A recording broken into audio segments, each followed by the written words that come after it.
बिस्मिल्लाहिर्रहमानिर्रहीम, अस्सलाम वालेकुम दोस्तों। तो आज हम बात करेंगे एक्सरसाइज नंबर 4 के ऊपर पाइथन की। Again we have starting this Python series. इसके अंदर मैंने पूरे लेक्चर्स ऑलरेडी दिए हैं। अब थोड़ा सा प्रैक्टिकल एग्जांपल्स के ऊपर जा रहे हैं और मुख्तलिफ एक्सरसाइजेस और टास्क हम पाइथन के ऊपर कर रहे हैं। तो अगर पाइथन सीखना चाह रहे हैं तो उससे पहले हम आगे पढ़ें, जरूर उसको सब्सक्राइब करें, बिकॉज अब हम regularly I will try to post different exercises to teach you how we work with Python. ठीक है, शुरू करते हुए आज का टास्क है हमारे पास क्या है, construct spherical pattern using A nested for loop. तो इस तरह का हमारे पास स्पेसिफिक एक पैटर्न है पिरामिड टाइप का, वो पैटर्न मुझे बनाना है पाइथन के अंदर यूजिंग नेस्टेड लूप्स। तो हम कैसे करें, नेस्टेड लूप्स का इस्तेमाल करते हुए ये पैटर्न कैसे बनाए। Let's begin.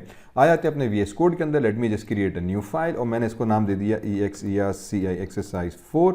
ठीक है, एक्सरसाइज 4.py करके पाइथन करके हमने इसको सेव कर दिया। अब हमारे पास इसमें बेसिकली क्या रहता है कि बहुत सिंपल से एक लॉजिक है कि हम मुझे एक वेरिएबल यूज़ करते हैं n is equals to for example 5। ये वेरिएबल होल्ड करेगा कि मुझे लूप कितनी दफ़ा चलना चाहिए, इसमें कितने number of stars and others आने चाहिए, उस हिसाब से मैं लूप एग्जीक्यूट करूँ।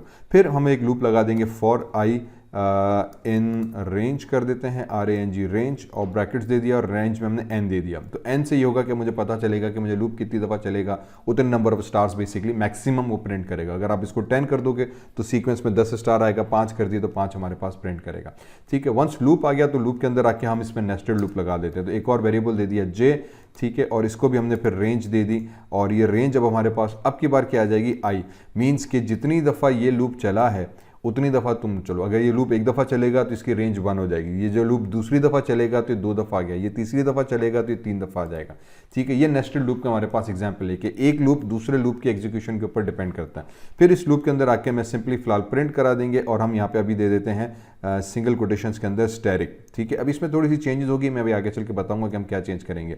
फिर मैंने बैक किया और फिर मैंने एक और प्रिंट करके हमने सिंपली स्ट्रिंग कर दी यहाँ पे। ठीक है, बस फिलहाल मैंने यहाँ तक किया और इसको एग्जीक्यूट करके देखते हैं। अब यहाँ पे हमने क्या किया, अगेन वेरिएबल डिक्लेयर किया फॉर i, एक वेरिएबल दिया i in range n, means range n तक जाओ, n की वैल्यू है 5, तो 5 रेंज उठाएगा। रेंज का वेरिएबल हम पहले कर चुके हैं, वो 0 से लेकर 1 तक की आपकी सीक्वेंस जनरेट करके दे देता है। तो वो पहला नंबर उठाएगा, i को असाइन किया, फिर दूसरा नंबर उठाएगा, लूप में तीसरा असाइन किया, 3 असाइन किया, इस तरह से सीक्वेंशली एक एक नंबर आपके वेरिएबल को असाइन करता जाएगा। अगेन रेंज एक सीक्वेंस ऑफ रेंज आ जाती है, 0 1 2 3 4 5 जितनी आप देना चाहें। तो क्योंकि 5 दिए तो 5 तक नंबर जनरेट होकर आ जाएंगे। जब हमने लूप में इनके साथ लगाया तो इसका मतलब ये कि पहला नंबर उठाओ, i को असाइन करो, नेक्स्ट टाइम जब लूप चलेगा तो ऑटोमेटिकली दूसरा इंक्रीमेंट करके दूसरा नंबर उठाएगा, फिर तीसरी दफा लूप चलेगा तो ऑटोमेटिकली तीसरा नंबर उठाएगा। तो इस तरह से ये हमारे पास एक एक एलिमेंट इस रेंज के अंदर ट्रैवर्स करता जाएगा, रिव्यू करता जाएगा। अच्छा, अब नेस्टेड लूप कैसे काम कर रहा है? नेस्टेड लूप काम ये कर रहा है कि जब i की वैल्यू फॉर एग्जाम्पल पहली दफा हुई 1, तो j की वैल्यू अब आएगा, j भी i की जितनी दफ़ा चलेगा, तो जितना i की वैल्यू होगी j को हमने रेंज उतनी बता दी। मींस अगर i की वैल्यू 1 है तो रेंज भी हमने 1 बताई, तो ये भी हमें 1 ही रिटर्न करेगा। मींस इंटरनल लूप जो होगा वो एक ही दफ़ा चलेगा, क्योंकि इसमें a1 आ गया। जब ये लूप ख़त्म हो जाएगा तो फिर दोबारा मेन वाला लूप चलेगा। अब 1 हो चुका था, अब ये i वाली वैल्यू 2 हो जाएगी।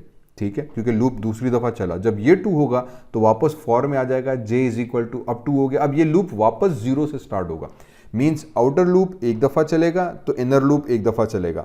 जब आउटर लूप 2 दफ़ा आ गया तो इनर लूप भी अपनी उस हिसाब से दोबारा काउंट करते हुए 2 दफ़ा चलेगा।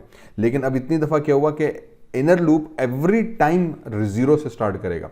तो टेक्निकली आउटर लूप सिर्फ 2 दफ़ा चला और इनर लूप अब तक 3 दफ़ा चल चुका है। कैसे? अगेन रिमेंबर, क्योंकि ये थोड़ी सी लॉजिक हमारे पास क्लियर करनी होती है नेस्टेड लूप्स के अंदर।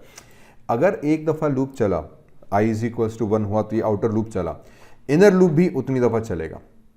फॉर एग्जाम्पल इसको मैंने यहाँ पे फिलहाल बात समझने के लिए मैं 5 कर देता हूँ और इसको मैं कर देता हूँ 2। ठीक है, बात थोड़ा समझने के लिए कि जब हम आउटर रेंज को 5 कर दिया, इसका मतलब पहले दफ़ा ये 1 हुआ तो इनर लूप पर आया, इनर लूप के अंदर 2 है। ठीक है, इसका मतलब इनर लूप 2 दफ़ा चलेगा।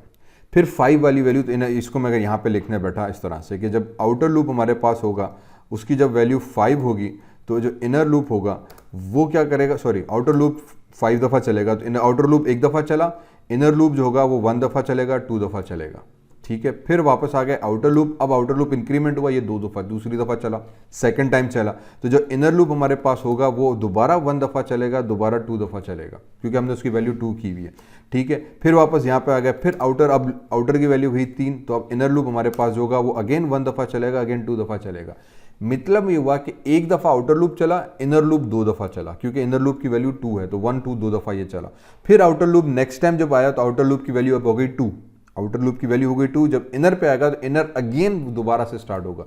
तो आउटर लूप एक्चुअली 2 दफा चला है और इनर लूप अपने हिसाब से 4 दफा चल चुका है। एवरी टाइम एक आउटर लूप चलेगा तो इनर लूप 0 से स्टार्ट होते हुए, डिपेंडिंग हमने कंडीशन क्या दी है, वो दोबारा से उतनी दफा फिर चलता रहेगा। यही चीज हम पिरामिड में कर रहे हैं कि जब मुझे पिरामिड यहाँ पे क्रिएट करना है तो 1 दफा चले, नेक्स्ट टाइम 2 दफा चले, तीसरी दफा 3 दफा चले, चौथी दफा 4 दफा चले, पांचवी दफा 5 दफा चले। इसीलिए हमने यहाँ पे जो वेरिएबल की वैल्यू की थी कि यार तुम्हारी वैल्यू n हो जाए और ये i के बराबर कर दिया था इस वाले i के बराबर, ताकि जब इसकी वैल्यू 1 होगी तो ये इनर लूप 1 दफा चलेगा तो 1 स्टार प्रिंट करेगा। नेक्स्ट टाइम जब आएगा तो इसकी वैल्यू हो जाएगी 2, तो अब ये जो वैल्यू होगी ना, अब ये देखो ये 1 दफा चलेगा, क्योंकि ये कंडीशन हमने वही लगाई कि जितनी रेंज i की है ना तुम उतनी दफा चलो। तो i की वैल्यू 1 थी, ये 1 दफा चला। फिर i की वैल्यू हमने 2 की तो आउटर लूप 2 दफा चला, तो अब इनर लूप हमारे पास 2 दफा चलेगा, 1 और 2 टाइम्स। फिर आउटर लूप हमारे पास 3 वैल्यू होगी, नेक्स्ट टाइम जब वो लूप चलेगा तो वापस इनर लूप पे आया, अब ये 1 2 3 करके जनरेट होगा। तो इस तरह से हमारे पास एज यू कैन ऑलरेडी सी, पहली दफा 1 दफा चला, फिर 2 दफा चला, फिर 3 दफा चला। इसी तरह से जब आउटर लूप की वैल्यू होगी 4, ठीक है, तो हमारे पास जो इनर लूप आएगा वो ऑटोमेटिकली अब क्या करेगा, हाँ 1 2 3 4 4 दफा चलेगा।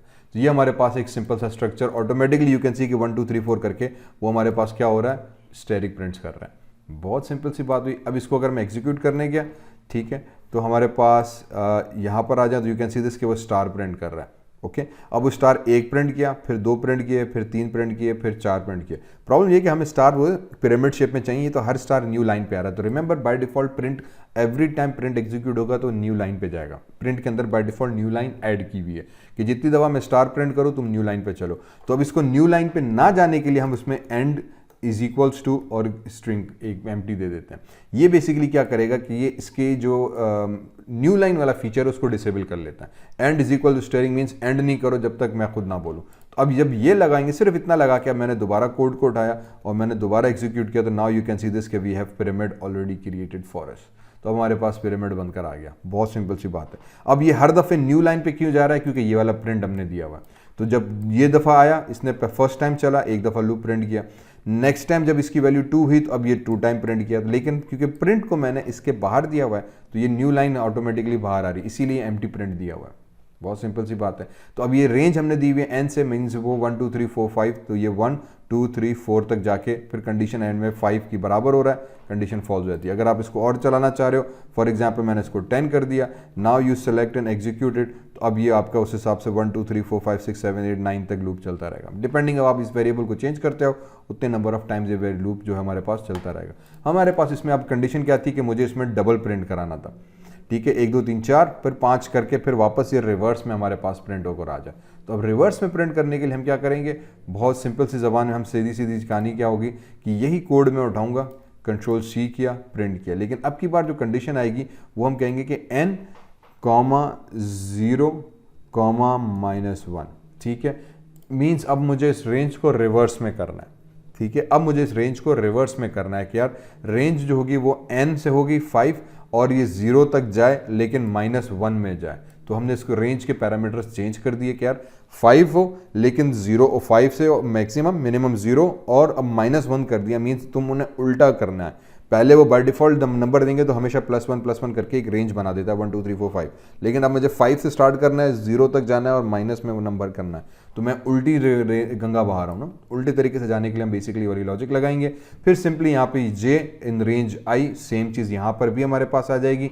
प्रिंट स्टेरिक प्रिंट करो आप, एंडल हमने लगा दिया और प्रिंट ब्लैंक कर दो। अब जब आप इस पूरे को उठा के हमने, अच्छा इसको मैं 5 कर देता हूँ, राइट, तो इसको मैं 5 कर दिया। अब जब मैं इसको पूरे को उठा के एग्जीक्यूट करने गया तो now you can see this कि हमारे पास 1 2 3 4 5 तक आने के बाद फिर ये कंडीशन वापस बैक हो गई। तो ये जो 5 उठाया ये इसने यहाँ का वाला 5 का लूप उठाया कि इसने 5 वाले वेरिएबल से स्टार्ट किया, 5 3 4 2 1 करके हमारे पास बैक हो गया, स्टेरिक प्रिंट्स हो गए। तो ये हमारे पास नेस्टेड लूप का एक सिंपल सा एग्जांपल आया। तो ये एक स्ट्रेट पिरामिड बनाने के लिए, रिवर्स डायरेक्शन में प्रिंट करने के लिए मैंने सिर्फ जो रेंज थी उसको रिवर्स से स्टार्ट किया है, इस वाली कंडीशन को चेंज किया बस। तो रेंज के जो नंबर था उसको चेंज कर दिया।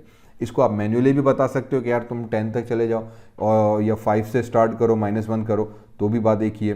समझो आप, मैंने वेरिएबल लेके वो भी कर दिया तब भी बात एक है। तो उम्मीद है कि ये वाली एक्सरसाइज समझ में आई होगी। ये एक्सरसाइज नंबर 4 थी। इंशाल्लाह इस तरह से नेक्स्ट एक्सरसाइज के अंदर फिर हम और टास्क करेंगे। तो पूरी पाइथन सीखने के लिए, इस तरह से टास्क जानने के लिए यार सब्सक्राइब करो।